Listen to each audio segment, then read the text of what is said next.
മറയേണ്ടതോർത്ത് ചന്ദ്രനക്ഷത്രാദികൾ വിതുമ്പുമ്പോൾ മാറ്റമില്ലാതെങ്ങും വിരാജിക്കും ദൈവമേ, അങ്ങയെ വാഴ്ത്തുന്നു ഞങ്ങൾ. ഉദിച്ചെങ്ങും പ്രഭതൂകും പാരിലെ സൂര്യരശ്മിയേക്കാൾ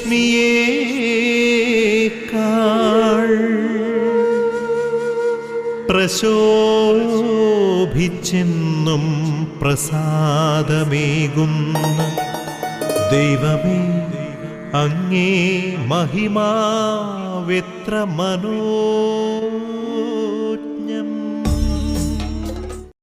ഇന്നത്തെ പ്രഭാത വിരുന്നിലേക്ക് ഗുഡ്നസ് ടി വിയുടെ എല്ലാ മാന്യ പ്രേക്ഷകർക്കും ഹൃദ്യമായ സ്വാഗതം.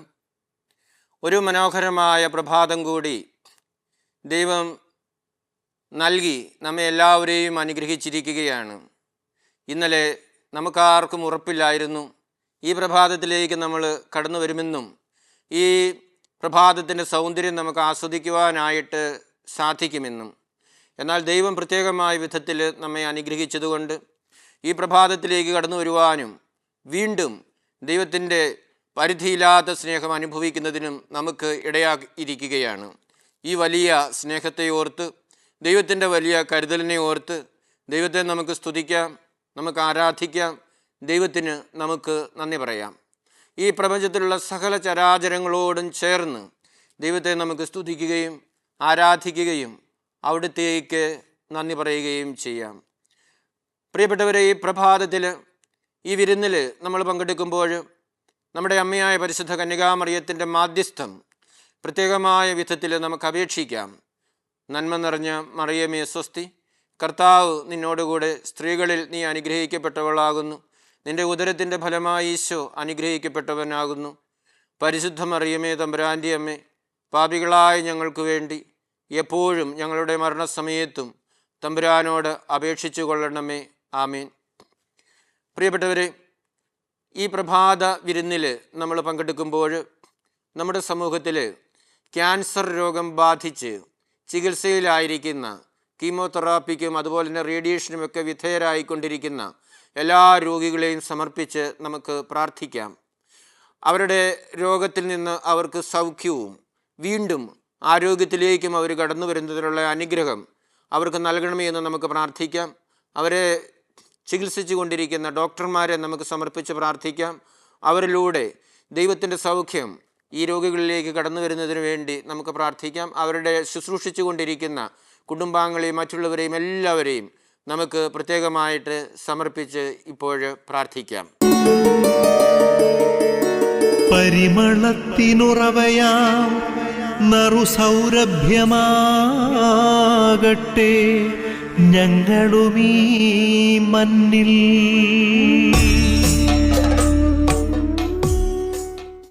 ഈ പ്രഭാതത്തിൽ കർത്താവിന് നമ്മോട് എന്താണ് പറയാനായിട്ടുള്ളത് എന്ന് നമുക്ക് ശ്രവിക്കാം. നാഥ അരുളി ചെയ്താലും അങ്ങേ ദാസൻ ഇതാ ശ്രവിക്കുന്നു എന്ന മനോഭാവത്തോടെ കർത്താവിൻ്റെ വചനം കേൾക്കുവാനായിട്ട് നമുക്ക് കാതോർത്തിരിക്കാം. ദൈവത്തിൻ്റെ വചനം ശരിയായ വിധത്തിൽ ഗ്രഹിക്കുന്നതിനുള്ള കൃപ നമുക്ക് നൽകണമേ എന്ന് നമുക്ക് പരിശുദ്ധാത്മാവിനോട് പ്രാർത്ഥിക്കാം. പരിശുദ്ധാത്മാവിൻ്റെ അഭിഷേകത്താൽ ദൈവത്തിൻ്റെ വചനം ഗ്രഹിക്കുവാനും അതനുസരിച്ച് ജീവിക്കുവാനുമുള്ള കൃപയും അനുഗ്രഹവും നമുക്കെല്ലാവർക്കും ലഭിക്കുന്നതിന് വേണ്ടി നമ്മെ തന്നെ ഇപ്പോൾ സമർപ്പിച്ച് നമുക്ക് പ്രാർത്ഥിക്കാം.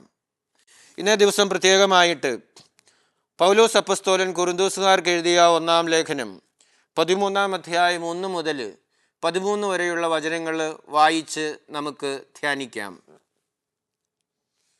ഞാൻ മനുഷ്യരുടെയും ദൈവദൂതന്മാരുടെയും ഭാഷകളിൽ സംസാരിച്ചാലും എനിക്ക് സ്നേഹമില്ലെങ്കിൽ ഞാൻ മുഴങ്ങുന്ന ചേങ്ങലയോ ചിലമ്പുന്ന കൈത്താളമോ ആണ്. എനിക്ക് പ്രവചനപരമുണ്ടായിരിക്കുകയും സകല രഹസ്യങ്ങളും ഞാൻ ഗ്രഹിക്കുകയും സകല വിജ്ഞാനവും മലകളെ മാറ്റാൻ തക്ക വിശ്വാസവും എനിക്കുണ്ടായാലും സ്നേഹമില്ലെങ്കിൽ ഞാൻ ഒന്നുമല്ല. ഞാൻ എൻ്റെ സർവ്വസമ്പത്തും ദാനം ചെയ്താലും എൻ്റെ ശരീരം ദഹിപ്പിക്കാൻ വിട്ടുകൊടുത്താലും സ്നേഹമില്ലെങ്കിൽ എനിക്ക് ഒരു പ്രയോജനവുമില്ല. സ്നേഹം ദീർഘക്ഷമയും ദയയുമുള്ളതാണ്. സ്നേഹം അസൂയപ്പെടുന്നില്ല, ആത്മപ്രശംസ ചെയ്യുന്നില്ല, അഹങ്കരിക്കുന്നില്ല. സ്നേഹം അനുചിതമായി പെരുമാറുന്നില്ല, സ്വാർത്ഥം അന്വേഷിക്കുന്നില്ല, കോപിക്കുന്നില്ല, വിദ്വേഷം പുലർത്തുന്നില്ല. അത് അനീതിയിൽ സന്തോഷിക്കുന്നില്ല, സത്യത്തിൽ ആഹ്ലാദം കൊള്ളുന്നു. സ്നേഹം സകലതും സഹിക്കുന്നു, സകലതും വിശ്വസിക്കുന്നു, സകലതും അതിജീവിക്കുന്നു. സ്നേഹം ഒരിക്കലും അവസാനിക്കുന്നില്ല. പ്രവചനങ്ങൾ കടന്നുപോകും, ഭാഷകൾ ഇല്ലാതാകും, വിജ്ഞാനം തിരോഭവിക്കും. നമ്മുടെ അറിവും പ്രവചനവും അപൂർണമാണ്. പൂർണ്ണമായി ഉദിക്കുമ്പോൾ അപൂർണമായവ അസ്തമിക്കുന്നു. ഞാൻ ശിശുവായിരുന്നപ്പോൾ ശിശുവിനെ പോലെ സംസാരിച്ചു, ശിശുവിനെ പോലെ ചിന്തിച്ചു, ശിശുവിനെ പോലെ യുക്തിവിചാരം നടത്തി.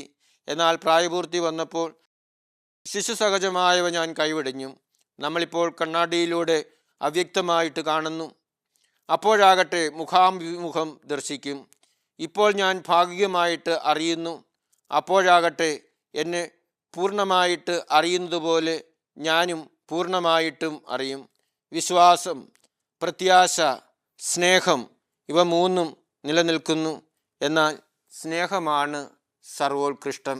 പ്രിയ സഹോദരി സഹോദരന്മാരെ, 2007 നോബൽ സമ്മാനത്തിനായിട്ട് നാമനിർദ്ദേശം ചെയ്യപ്പെട്ട വ്യക്തിയാണ് ഐറിൻ സെൻഡലർ. അവർക്ക് നോബൽ സമ്മാനം ലഭിച്ചില്ല. പിറ്റേ വർഷം അവർ 98-ാമത്തെ വയസ്സിൽ മരിക്കുകയുണ്ടായി. എന്തുകൊണ്ടാണ് ഇവരെ ഈ 97-ാമത്തെ വയസ്സിൽ നോബൽ സമ്മാനത്തിന് നാമനിർദ്ദേശം ചെയ്യപ്പെട്ടത്? അത് വലിയ ഒരു കഥയാണ്. ആ കഥയാണ് ഈ പ്രഭാതത്തിൽ നിങ്ങളോടുമായിട്ട് പങ്കുവയ്ക്കുന്നതിനായിട്ട് ഞാൻ ശ്രമിക്കുന്നത്. ഈ ഐറിൻ സെൻഡലർ പോളണ്ടിലെ വാഴ്സോയിലാണ് അവർ ജനിച്ചത്. അവരുടെ പിതാവ് ഡോക്ടർ സനിസ്ലാവ് ക്രൈസനോവസ്കി ആയിരുന്നു. ഈ ഐറിനയുടെ പിതാവ് ഈ ഐറിനിയെ നല്ല രീതിയിലാണ് വളർത്തിക്കൊണ്ടുവന്നത്. മനുഷ്യൻ്റെ നിറവും വംശവും ഒന്നും നോക്കിയല്ല അവരെ സ്നേഹിക്കേണ്ടത്, മറിച്ച് അവരുടെ കഴിവുകൾ നോക്കി അവരെ സ്നേഹിക്കണം എന്ന് ഈ പിതാവ് ഈ ഐറിനെ വളരെ ചെറുപ്പത്തിൽ തന്നെ പഠിപ്പിച്ചിരുന്നു. ഈ പിതാവ് ഈ ഐറിന് 7 വയസ്സുള്ളപ്പോൾ പാവങ്ങളെ ശുശ്രൂഷിക്കുന്നതിനിടയിൽ പകർച്ചപ്പനി പിടിപെട്ട് മരിച്ചു പോകാനായിട്ട് ഇടയായി. ഐറിൻ പഠിച്ച് വളർന്ന് ഒരു സോഷ്യൽ വർക്കറായിട്ട് അവർ തീർന്നു. അവർ വാഴ്സോയിലെ സോഷ്യൽ സർവീസ് സെൻറ്ററിലാണ് ജോലി ചെയ്തുകൊണ്ടിരുന്നത്. അങ്ങനെ അവർ ആളുകളുടെ ഉന്നമനത്തിനായിട്ട്, പാവങ്ങളെ സഹായിക്കുന്നതിനൊക്കെ ആയിട്ട് വളരെ തീക്ഷ്ണതയോടുകൂടി പ്രവർത്തിച്ചു കൊണ്ടിരുന്നു. ആ സമയത്താണ് 2ാം ലോകമഹായുദ്ധം പുറപ്പെട്ടത്. അപ്പോൾ ഈ പോളണ്ടിൽ ധാരാളം യഹൂദരുണ്ടായിരുന്നു. നാസികൾ പോളണ്ട് പിടിച്ചടക്കി ആ പോളണ്ടിലുണ്ടായിരുന്ന യഹൂദരെ എല്ലാവരെയും, വലിയവരെയും ചെറിയവരെയും എല്ലാം തടവുകാരാക്കി കൊണ്ടുപോയി ഒരു കോളനിയിൽ ആക്കുകയും അവിടെ വെച്ച് അവരെ ഇങ്ങനെ കൊന്നുകളയുകയും ചെയ്യുന്ന ഒരു സാഹചര്യമായിരുന്നു ഉണ്ടായിരുന്നത്. ഈ യഹൂദരെ രക്ഷിക്കുന്നതിന് വേണ്ടി സെഗോട്ട എന്ന് പറയുന്ന ഒരു സംഘം ഉണ്ടായിരുന്നു. അവർ ഇവരെ രക്ഷിക്കാനായിട്ട്, നാസികളുടെ പിടിയിൽ നിന്നും രക്ഷിക്കുന്നതിനായിട്ട് ശ്രമിച്ചുകൊണ്ടിരുന്ന ഒരു കൂട്ടരാണ്. ഈ ഐറിനും ഇവരോട് ചേർന്ന് യഹൂദരെ സാധിക്കുന്നിടത്തോളം രക്ഷപ്പെടുത്തുന്നതിന് വേണ്ടി പരിശ്രമിച്ചുകൊണ്ടിരുന്നു. അങ്ങനെ അവരുടെ പരിശ്രമത്തിൻ്റെ ഫലമായിട്ട് ഏതാണ്ട് 2500ഓളം യഹൂദ കുട്ടികളെ രക്ഷപ്പെടുത്താനായിട്ട് അവർക്ക് സാധിച്ചു. എന്നാൽ പിന്നീട് ആരോ ഇവരുടെ പ്രവൃത്തികളെ ഒറ്റുകൊടുത്തതിൻ്റെ ഫലമായിട്ട് ഈ ഐറിനെ നാസി പട്ടാളക്കാർ പിടിക്കുകയും ജയിലിൽ വധശിക്ഷയ്ക്ക് വിധിക്കുകയും ചെയ്തു. എന്നാൽ കാവൽക്കാർക്ക് കൈക്കൂലി കൊടുത്തുകൊണ്ട് ഇവർ അവിടെ നിന്നും രക്ഷപ്പെട്ട് പുറത്തു പോവുകയാണ് ചെയ്തത്. ഇവരങ്ങനെ ജീവിച്ചെങ്കിലും 1960കളിലാണ് ഇവരുടെ ഈ വലിയ പ്രവർത്തനത്തെക്കുറിച്ച് ലോകമറിയാനായിട്ട് ഇടയായത്.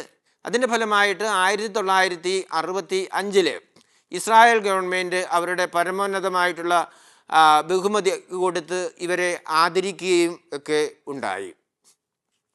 ഈ ഐറിൻ്റെ ജീവിതത്തിലൂടെ നമുക്ക് കടന്നു പോകുമ്പോൾ കാണാനായിട്ട് സാധിക്കുന്നത്, പാവപ്പെട്ടവരെ, കഷ്ടത അനുഭവിക്കുന്നവരെ രക്ഷിക്കുന്നതിന് വേണ്ടി അവരൊത്തിരി തയ്യാറായി എന്നുള്ളതാണ്. അവരുടെ ജീവിതത്തെ പോലും അവർ അപകടപ്പെടുത്തുന്നതിനായിട്ട് അവർ തയ്യാറായി. വാഴ്സോ കോളനിയിൽ നിന്നും ഉയർന്നു വന്ന ദീനരോധനം പോലെ നമ്മുടെ ചുറ്റിലും ധാരാളം പേര് വേദനയിലും ദുഃഖത്തിലും സഹനത്തിലൂടെയുമൊക്കെ കടന്നു പോകുന്നുണ്ട്. അവരെ അതിൽ നിന്നും മോചിപ്പിക്കുന്നതിനായിട്ട്, കരകയറ്റുന്നതിനായിട്ട്, ഒരു ചെറിയ വിരലെങ്കിലും അനക്കുന്നതിനായിട്ട് നമ്മുടെ ജീവിതത്തിൽ ശ്രദ്ധിക്കുന്നുണ്ടോ അല്ലെങ്കിൽ പരിശ്രമിക്കുന്നുണ്ടോ എന്നുള്ളതാണ് പ്രധാനപ്പെട്ട കാരണം. നമ്മൾ പലരും പറയും, ഞാൻ നോക്കിയാൽ എന്ത് ചെയ്യാനായിട്ടാണ് എനിക്ക് സാധിക്കുന്നത്, ഞാൻ അതിനാൽ തന്നെ വലിയ ഒരു ശക്തിയൊന്നുമല്ലല്ലോ, അങ്ങനെയുള്ള ഒരു സാഹചര്യത്തിൽ എനിക്ക് എന്ത് ചെയ്യാൻ കഴിയും എന്ന് പറഞ്ഞുകൊണ്ട് പലരും പിന്നോട്ട് നിൽക്കുമ്പോഴാണ് ഈ ഐറിൻ്റെ ജീവിതം നമുക്കൊരു പ്രചോദനമായിട്ട് മാറുന്നത്. നമുക്ക് തന്നെ കൊണ്ട് സാധിക്കുന്നത് നമുക്ക് ചെയ്യാനായിട്ട് തയ്യാറാകണമെന്നാണ് ഈ ഐറിൻ നമ്മെ പ്രത്യേകമായ വിധത്തിൽ അനുസ്മരിപ്പിക്കുന്നത്. മദർ തെരേസ ഒരിക്കൽ പറയുകയുണ്ടായി, വലിയ കാര്യങ്ങൾ ചെയ്യുന്നതിലല്ല, ചെറിയ കാര്യങ്ങൾ വലിയ സ്നേഹത്തോടെ ചെയ്യുന്നതിലാണ് വിശുദ്ധി അല്ലെങ്കിൽ പുണ്യം അടങ്ങിയിരിക്കുന്നത് എന്ന്. നമ്മുടെ ജീവിതത്തിൽ നമ്മൾ ചെയ്യുന്ന കാര്യങ്ങളെല്ലാം, അത് ചെറുതായാലും വലുതായാലും, വലിയ സ്നേഹത്തോടു കൂടി നമുക്ക് ചെയ്യുന്നതിനായിട്ട് നമുക്ക് സാധിക്കണം. യഹൂദരുടെ ഇടയിൽ ഒരു പഴഞ്ചൊല്ലുണ്ട്, ഒരാളെ നമ്മൾ രക്ഷിക്കുമ്പോൾ ഒരു ലോകത്തെ തന്നെയാണ് നമ്മൾ രക്ഷിക്കുന്നത് എന്ന്. നമുക്കറിയാം, ഒരാളെ രക്ഷിച്ചാൽ ഒരു ലോകത്തെ ഒന്നുമല്ല നമ്മൾ രക്ഷിക്കുന്നത്, പക്ഷേ അയാളുടെ ആ ലോകത്തെ നമ്മൾ രക്ഷിക്കുന്നു എന്നുള്ളതാണ് വാസ്തവം. എന്നാൽ നമ്മൾ ഒരാളെ രക്ഷിക്കാനായിട്ട് ശ്രമിക്കുമ്പോൾ അയാളുടെ ആ ലോകത്തെ നമ്മൾ രക്ഷപ്പെടുത്തുകയല്ലേ ചെയ്യുന്നത് എന്ന് നമുക്ക് പരിശോധിച്ച് നോക്കാം. പ്രിയ സഹോദരി സഹോദരന്മാർ, നമ്മുടെ എല്ലാവരുടെയും ജീവിതത്തിലേക്ക് കടന്നു വരുമ്പോൾ ചെറിയ ചെറിയ കാര്യങ്ങളാണെങ്കിലും വലിയ സ്നേഹത്തോടും താല്പര്യത്തോടും മറ്റുള്ളവരുടെ രക്ഷയെ ഉന്നമിച്ചുകൊണ്ടും ചെയ്യുന്നതിനായിട്ട് നമുക്ക് സാധിക്കട്ടെ. പിതാവേ, സ്നേഹാഗ്നിയാൽ ജ്വലിക്കട്ടെ മക്കളാ ഞങ്ങളെല്ലാം.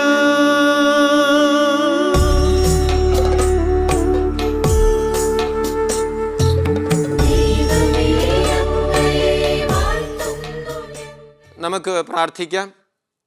പിതാവും പുത്രനും പരിശുദ്ധാത്മാവുമായ ത്രിത്വൈക ദൈവം നമ്മെ എല്ലാവരെയും സമൃദ്ധമായിട്ടും അനുഗ്രഹിക്കട്ടെ. നമ്മുടെ അമ്മയായ പരിശുദ്ധ കന്യകാമറിയത്തിൻ്റെ മാധ്യസ്ഥം നമ്മുടെ ജീവിതത്തിലെ എല്ലാ നിമിഷങ്ങളിലും നമ്മോട് കൂടെ ഉണ്ടായിരിക്കട്ടെ. തിരുക്കുടുംബത്തിൻ്റെ കാവൽക്കാരനായ മാർ യോസേപ്പ് കാവലായിട്ട് നമ്മോടുകൂടെ എല്ലാ നിമിഷങ്ങളിലും ഉണ്ടായിരിക്കട്ടെ. നമ്മുടെ പേരിന് കാരണഭൂതരായ വിശുദ്ധർ നമ്മെ ദൈവസമക്ഷം സമർപ്പിച്ച് മാധ്യസ്ഥം വഹിക്കട്ടെ. നമ്മുടെ ഇടവകയുടെ മധ്യസ്ഥർ നമുക്ക് വേണ്ടി മാധ്യസ്ഥം വഹിച്ച് പ്രാർത്ഥിക്കട്ടെ. കാവൽ മാലാഖമാർ കാവലായിട്ട് എല്ലാ നിമിഷവും നമ്മുടെ കൂടെ ഉണ്ടായിരിക്കട്ടെ. എല്ലാ അപകടങ്ങളിൽ നിന്നും ആപത്തുകളിൽ നിന്നും പൈശാചികമായ ബന്ധനങ്ങളിൽ നിന്നും ദുശീലങ്ങളിൽ നിന്നും നമ്മെ കാത്ത് പരിപാലിച്ച് സംരക്ഷിക്കട്ടെ.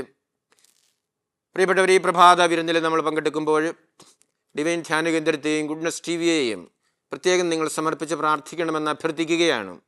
ഈ ആധുനിക കാലത്തിൽ ദൈവത്തിൻ്റെ വചനം ശക്തിയോടുകൂടി പ്രഘോഷിക്കുന്നതിനും പ്രക്ഷേപണം ചെയ്യുന്നതിനും ഈ ധ്യാന കേന്ദ്രത്തിനും ഈ ചാനലിനും ഇടയാക്കുന്നതിനു വേണ്ടി നിങ്ങൾ പ്രത്യേകം സമർപ്പിച്ച് പ്രാർത്ഥിക്കണം. സാധിക്കുന്ന എല്ലാവരും മരിയൻ കൂടാരങ്ങളിൽ നിന്ന് പ്രാർത്ഥിച്ചു കൊണ്ടിരിക്കുന്ന നമ്മുടെ പ്രിയ സഹോദരങ്ങളോട് ചേർന്ന് ഒരു കൊന്തയെങ്കിലും ചൊല്ലി പ്രാർത്ഥിക്കണമെന്ന് പ്രത്യേകം നിങ്ങളോട് അഭ്യർത്ഥിക്കുകയാണ്.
ഞാനുണരുമ്പോഴും ഞാനുറങ്ങുമ്പോഴും എന്നരികത്തു കാവലായിരിക്കുന്നവൻ.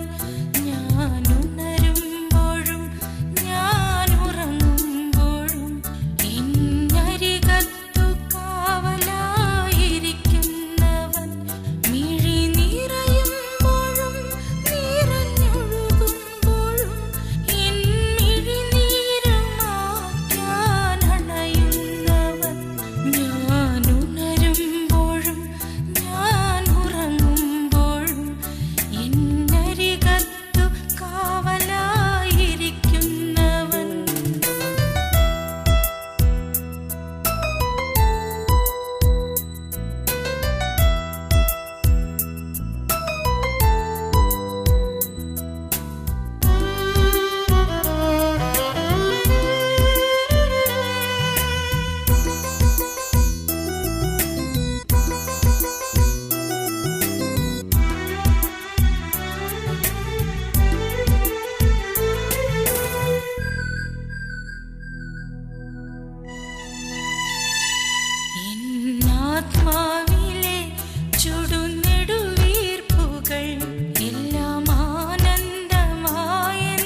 കർത്താവിൻ്റെ ആശീർവാദം സ്വീകരിക്കുന്നതിനായിട്ട് നമുക്ക് നമ്മെ തന്നെ ഒരുക്കാം.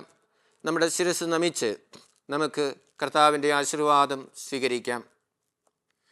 നമ്മുടെ കർത്താവ് യേശു മിശിഹായുടെ കൃപയും പിതാവായ ദൈവത്തിൻ്റെ സ്നേഹവും പരിശുദ്ധാത്മാവിൻ്റെ സഹവാസവും നിങ്ങളുടെ എല്ലാവരോടും കൂടെ ഉണ്ടായിരിക്കട്ടെ, ഇപ്പോഴും എപ്പോഴും എന്നേക്കും.